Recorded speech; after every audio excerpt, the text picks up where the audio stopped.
Hello అందరికీ వినాయక చవితి శుభాకాంక్షలు. ఈ ఇయర్ స్పెషల్ ఏంటంటే, వినాయకుడి బొమ్మని మార్కెట్‌లో కొనకుండా ఇది మేమే తయారు చేసుకున్నాం. మట్టితో వినాయకుడినైతే తయారు చేశామండి మా సొంతంగా. మా సాయి కూడా వినాయకుడి బొమ్మ చేయడానికి పక్కనుండి హెల్ప్ చేశాడండి. ఇలా మనం సొంతంగా తయారు చేసుకున్న వినాయకుడిని పూజ చేయడం చాలా స్పెషల్ కదా! ఇక్కడ సాన్విక కూడా పూజ చేసుకుంటుంది. వినాయక చవితికి ప్రసాదాలు ఏమేం తయారు చేశాను అండ్ ఈరోజు మా లంచ్ ఏంటనేది లాస్ట్‌లో యాడ్ చేశాను చూడండి.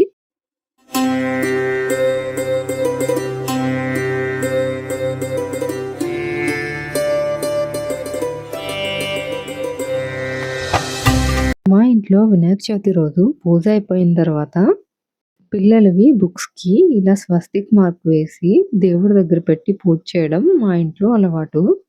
మీరు కూడా ఇలానే చేస్తారా? Please subscribe my channel.